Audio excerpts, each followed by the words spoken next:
হরে কৃষ্ণ।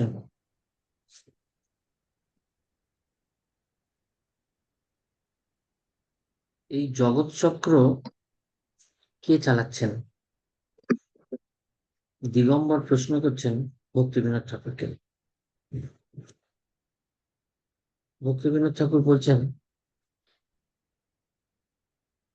এই জগৎ চক্র চালাচ্ছেন বিষ্ণু মায়া। দিগম্বর বলছেন, বিষ্ণু মায়াকে। ভক্তিবিনোদ ঠাকুর বলছেন, মার্কেন্ডীয় পুরাণের অন্তর্গত চণ্ডী মাহাত্ম্যে বলা হয়েছে, যিনি যোগমায়া, আবার যিনি এই জগৎকে সম্মোহিত করেন, তিনি বিষ্ণু মায়া। দিগম্বর বলছেন, আমরা যাকে মা দুর্গা বলে জানি, তিনি কে? ঠাকুর বলছেন, তিনি বিষ্ণু মায়া।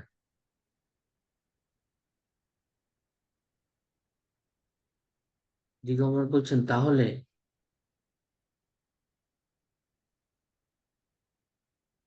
তিনি যদি বিষ্ণু মায়া হন, তাহলে তিনি ত্রিগুণাতীতা, ত্রিগুণধারিণী।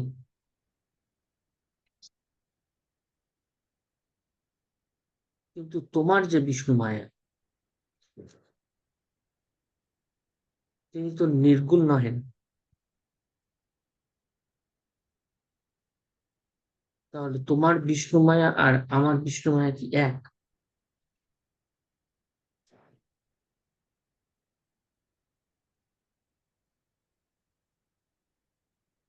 ভক্তিবিনোদ ঠাকুর বলছেন,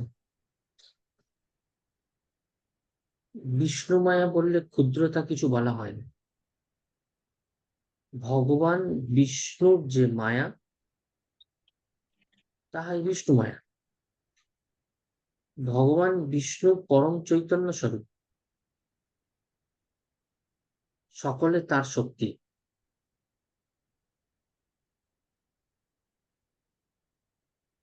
শক্তি কোনো বস্তু নয়, শক্তি বস্তুর ধর্ম। শক্তিকে বস্তু হতে পৃথক করা যায় না।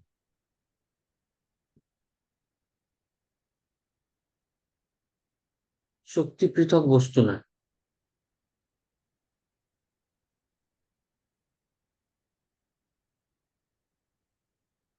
পুরুষ শক্তিমান, আর শক্তি তার গুণ বা ধর্ম।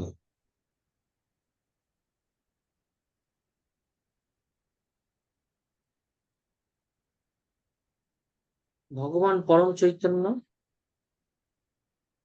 তার গুণ বা ধর্ম হলো মায়া। তিনি মায়া হইতে পৃথক না।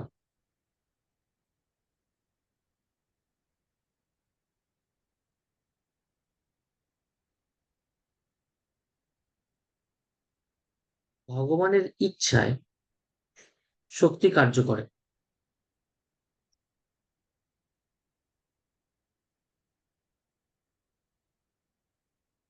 যেমন কারো চলার ইচ্ছে হলে সে চলে, তার চলৎ শক্তি আছে।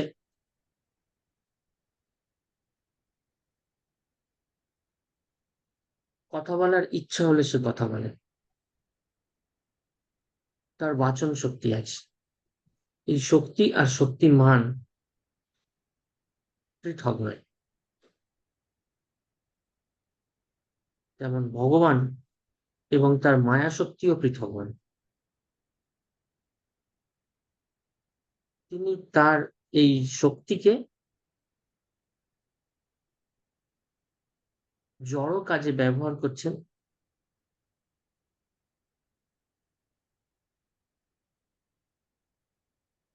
তাই তাহাকে বলা হয় জড় শক্তি বা মায়া।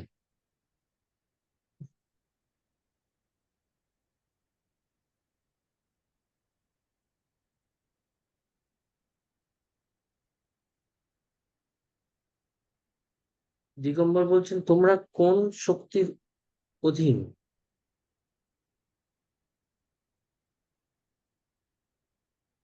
জীব মায়া শক্তির অধীন। আবার জীব চিৎ শক্তির অধীন।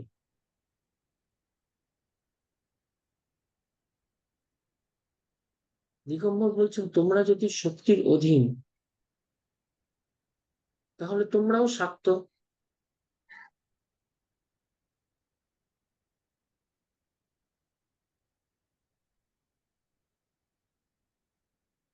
ভক্তিবিনোদ বলছেন, হ্যাঁ, আমরাই প্রকৃত শাক্ত।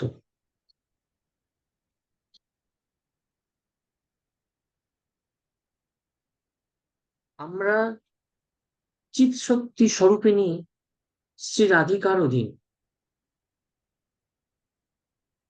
তার আশ্রয়ে আমাদের এই কৃষ্ণ ভজন।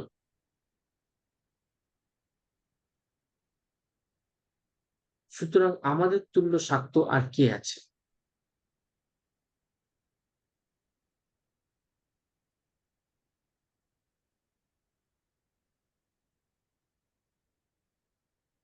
এই চিৎ শক্তিকে আশ্রয় গ্রহণ না করে যে কেবল মায়া শক্তিকে আশ্রয় করে, মায়াতে যাদের রতি,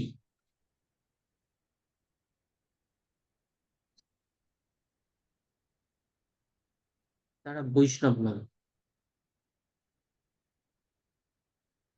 তারা কেবল বিষয়ী।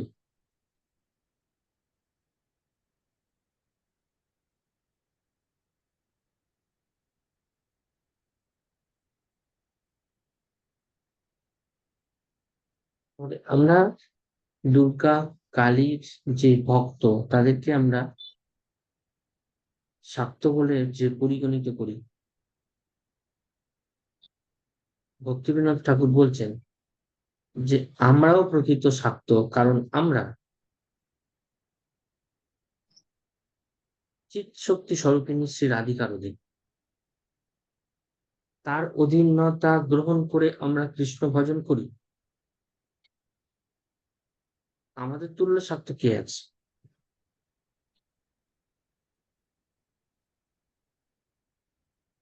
যারা এই চিৎ শক্তির অধীন না হয়ে মায়া শক্তির অধীন হয়ে দেবদেবীর পূজা করে,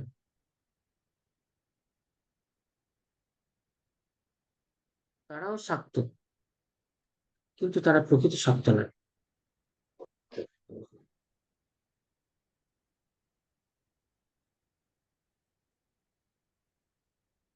তারা শুধু বিষয়ের প্রতি শাক্ত, বিষয়াসক্ত।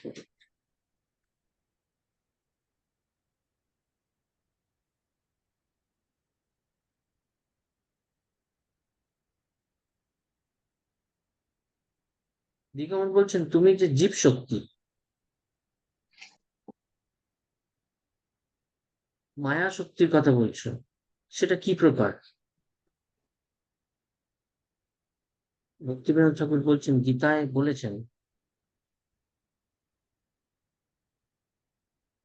গীতায় ভগবান বলেছেন, ভূমি, জল, অনল, বায়ু, আকাশ, মন, বুদ্ধি, অহংকার, এই আটটি জড় প্রকৃতির অষ্টধাম। জড় প্রকৃতির অধিকারে এই আটটি বস্তু রয়েছে।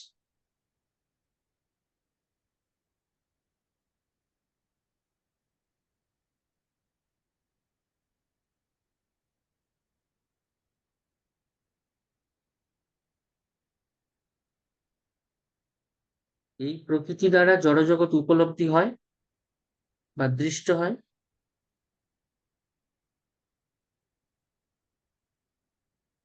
আবার এই প্রকৃতি হইতে শ্রেষ্ঠ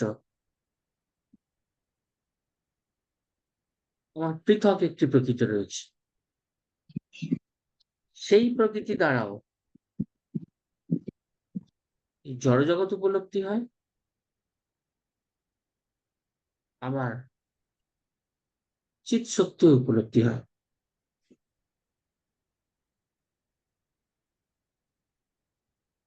দিগম্বর বলছেন, তুমি যে ভগবত গীতার উপমা টানছো, তুমি কি ভগবত গীতার মাহাত্ম্য জানো?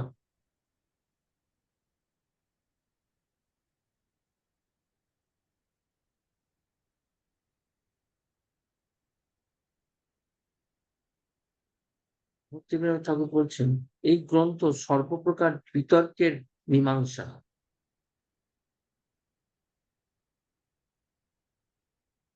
এই গ্রন্থে উল্লেখ আছে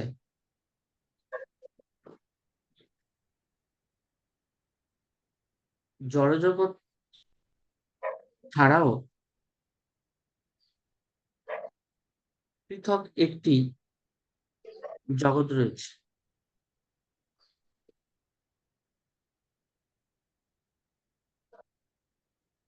দিগম্বর বলছেন, তুমি ভগবত গীতা পড়েছো? ভক্তিবিনোদ ঠাকুর বলছে, হ্যাঁ, আমি পূর্বে সেই গ্রন্থ পড়েছিলাম।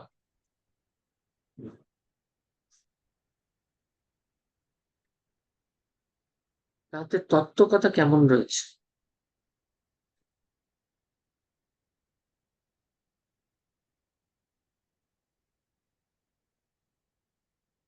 তুমি যতক্ষণ না সেই ভগবত গীতা গ্রহণ করবে, ততক্ষণ পর্যন্ত তুমি জানতে পারবে না তাদের তত্ত্বকথা কেমন রয়েছে। ভক্তিবিনোদ ঠাকুর বলল, যে পর্যন্ত লোকে মিছরি না খায়, সে পর্যন্ত সে গুড়কে অধিক প্রশংসা করে।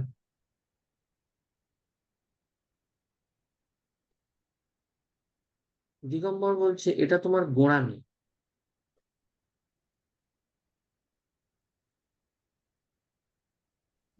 তুমি কি দেবী ভাগবত, দেবী গীতা,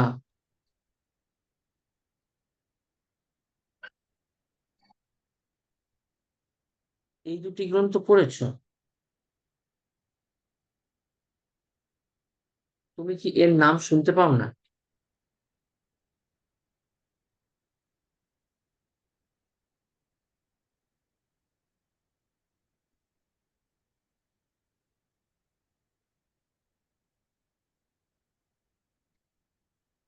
ভক্তিবিনোদ বলছে, না, তুমি এই গ্রন্থ দুটি পড়িনি। যদি তুমি না পড়ো, তাহলে তুমি ভালো মন্দ বিচার কেমন করে করছো? এটা কি তোমার গোঁড়ামি না?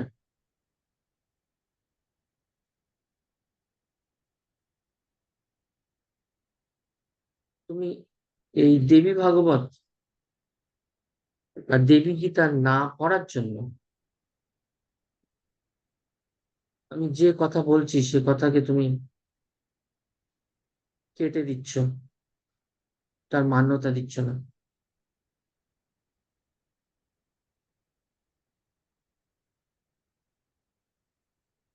তো বলছেন, আমি মূর্খ বটে, কিন্তু আমি দেখেছি বৈষ্ণব ধর্ম ছাড়া আর কোনো শুদ্ধ ধর্ম নেই।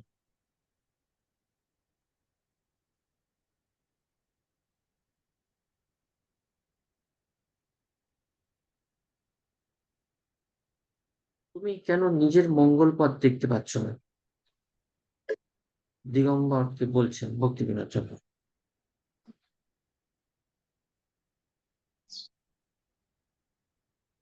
আমি এত তান্ত্রিক, ব্রহ্মচারী, সন্ন্যাসীর সঙ্গ করছি, তুমি বলো আমি মঙ্গল পথ দেখতে পাচ্ছি না?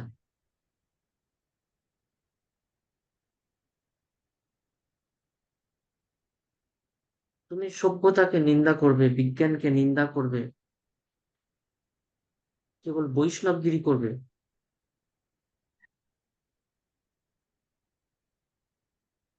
এতে আমি কি করতে পারি?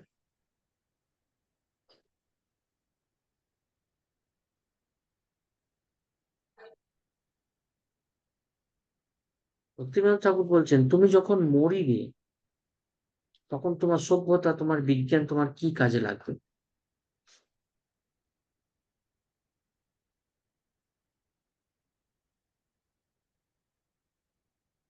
দিগম্বর বলছেন, মরণের পর আর কি কিছু থাকে? যতক্ষণ বেঁচে থাকো সভ্যভাবে বাঁচো।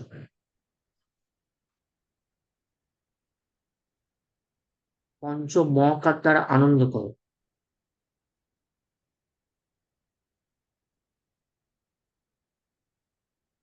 মরণ হবে বলে এখন এখন কেন ক্লেশ সহ্য করো?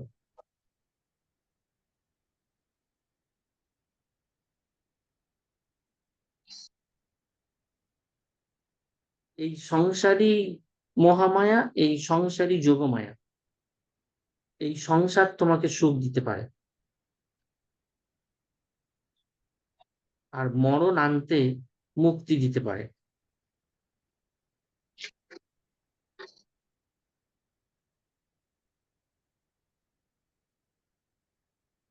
তাই তুমি মায়া শক্তির সেবা করো,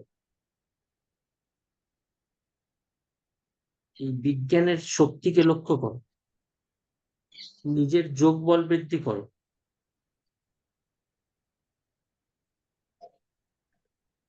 তোমরা কেবল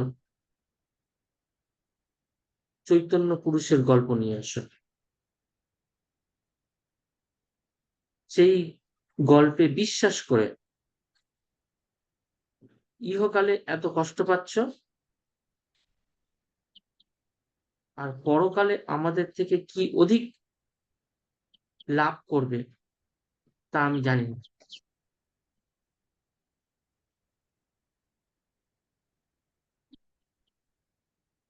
ভক্তিবিনোদ ঠাকুর বলছেন, তুমি তো জড়শক্তি নিয়ে মুগ্ধ, যদি চৈতন্য পুরুষ বলে কিছু থেকে থাকে তাহলে মরণের পর তোমার কি হবে?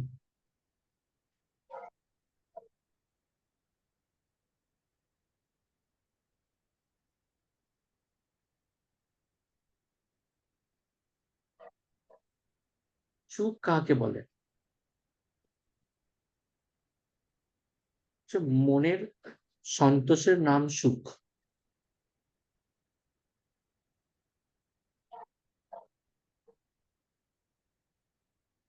আমি সমস্ত জড় বাসনা ত্যাগ করব,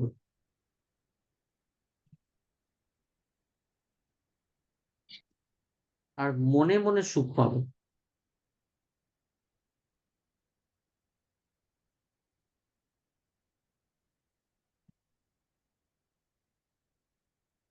মনে তাই মনে কি বললাম? মনে মনে সুখ পাবো, আর এর পরেও যদি কিছু থাকে তাহলেও তার অধিকারী হব। তুমি মনসুখে সন্তুষ্ট নও, তুমি ইন্দ্রিয় সুখে সন্তুষ্ট। তাই তুমি যত ভোগ করো তত তোমার ভোগ তৃষ্ণার বৃদ্ধি হয়। তাই প্রকৃত সুখ কি তা তুমি বুঝতে পারো না।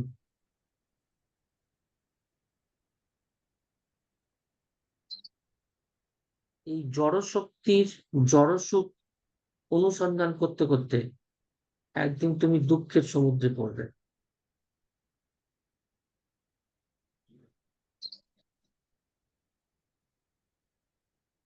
দিগম্বর বলছে, আমার যা হয় হোক, তুমি ভদ্র সঙ্গ ত্যাগ করলে কেন? ভক্তিবিনোদ ঠাকুর বলছেন, আমি ভক্ত সঙ্গ ত্যাগ করি নাই,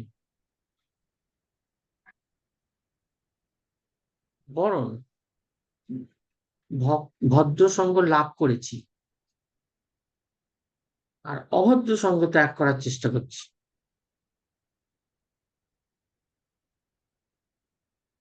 তাহলে তুমি কি মনে করো আমি অভদ্র সঙ্গ?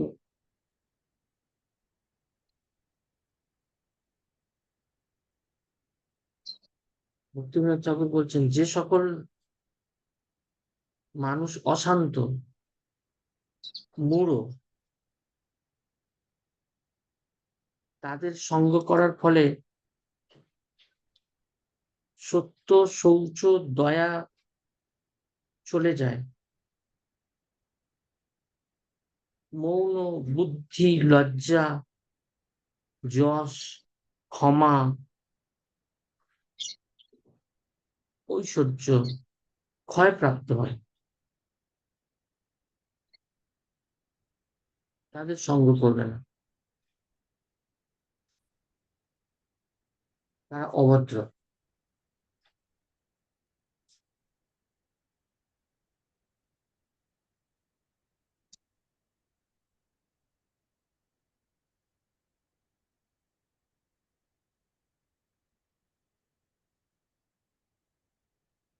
এই সকল অভদ্রের সঙ্গ করলে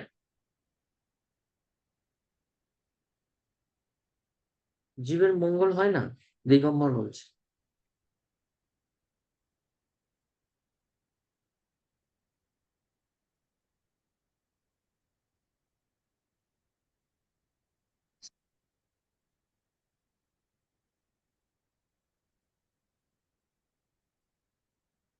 ভক্তিবিনোদ ঠাকুর বলছেন এই সকল সঙ্গ করলে জীবের মঙ্গল হয় না।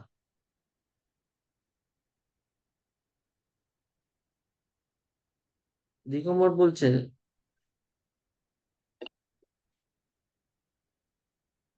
তাহলে আমরা সকলে অভদ্র হয়ে পড়লাম।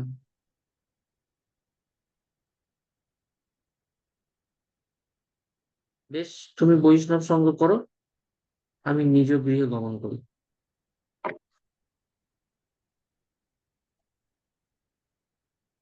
ভক্তিবিনোদ বলছেন হ্যাঁ, তুমি অবশ্যই যাবে, তবে তুমি আমার বাল্য বন্ধু, তোমাকে ছাড়তে ইচ্ছে করে না। যখন আমার আশ্রমে এসে গেছো, তখন তুমি কিছুক্ষণ অপেক্ষা করে প্রসাদ পেয়ে যাও।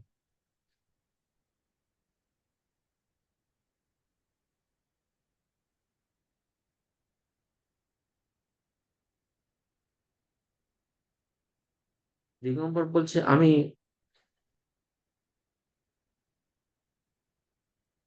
ভবিষ্যান্ন পেয়ে এসেছি।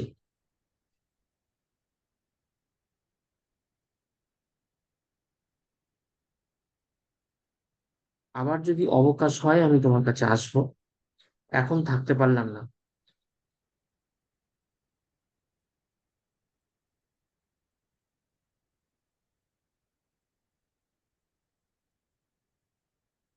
আজ আমি বিদায় লইলাম।